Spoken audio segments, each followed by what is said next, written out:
between 13 and 14 years old. And what motivated me to do it is that it was actually, I used to be pretty active when I was in middle school and high school in these youth camps, Muslim Youth of North Minna specifically, Muslim Youth of North America. And one time, one summer after 8th grade, it was the summer between 8th grade and 9th grade, I went to a Minna camp. And this particular Minna camp, for some reason, I just felt at the end of the camp, I wanted to change my life. I wanted to become more serious about my Islamic identity. And so at that time, I made a couple decisions, and one of those decisions was that I would be absolutely committed and regular to my prayers, to my salah.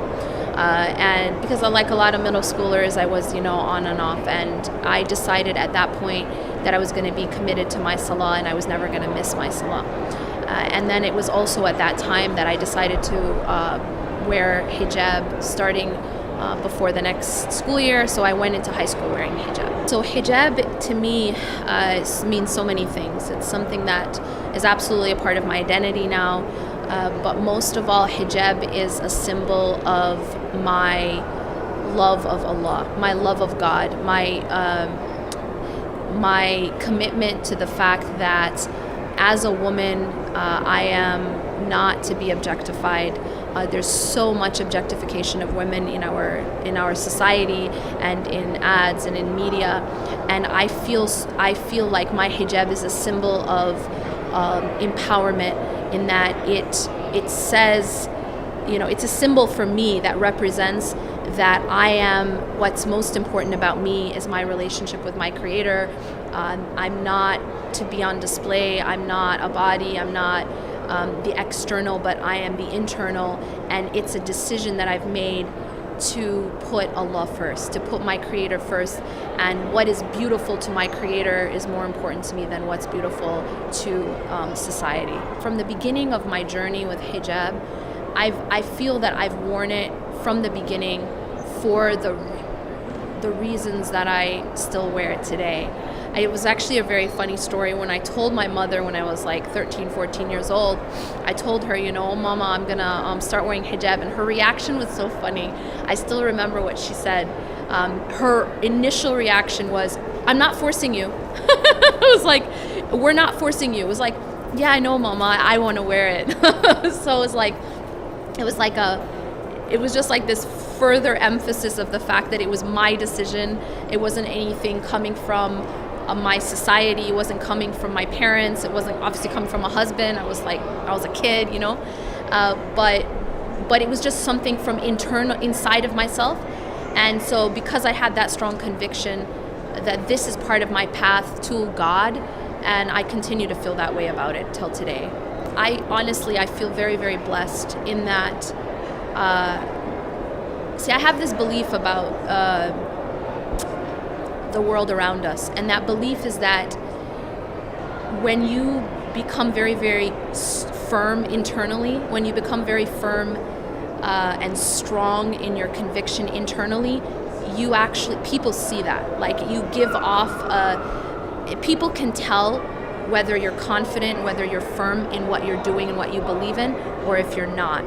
And so I truly believe that what we need to do as women is, and as women and men really, is to be convinced and to have conviction in our faith and in our beliefs.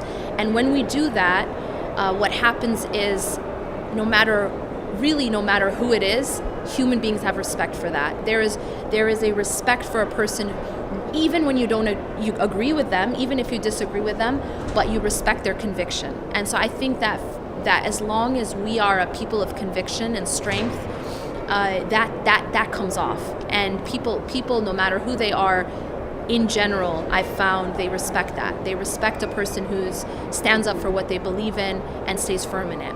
One of the things I mentioned in the beginning was the salah, and I truly believe that there is a very strong link between our salah, our prayers, and everything else in our life, including hijab, including any other act of devotion. So what my advice would be to people considering putting it on, or those considering taking it off, is that make your foundation strong with Allah subhanahu wa ta'ala.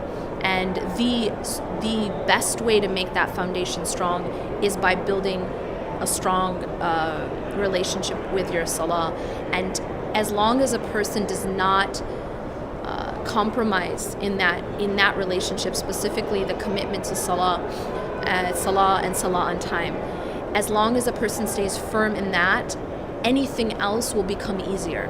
And that's a basic that I've learned, and I teach, because either those who are just thinking about putting it on, or those thinking about putting it off, taking it off, it's all linked to the salah. I truly believe that. I believe that that hijab is a symptom, in a sense. It's a symptom of our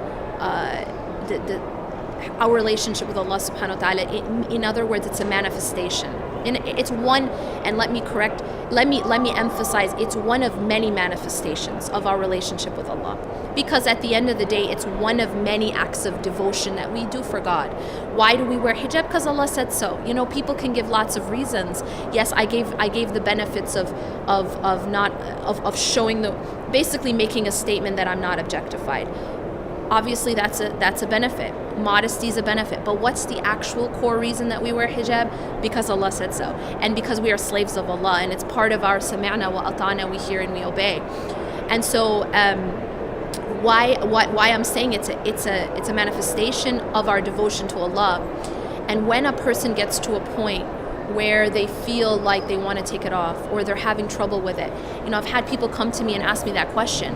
And what advice do I give? And my advice, honestly, I don't talk about the hijab. I go back to the root.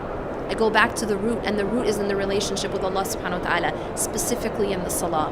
That if a person can strengthen the relationship with Allah subhanahu wa ta'ala and that bond with Allah through the salah, then it will become easier to wear the hijab and to keep it on. And not just the hijab. Obviously, any act of worship will become easier when our bond with Allah subhanahu wa ta'ala is strong.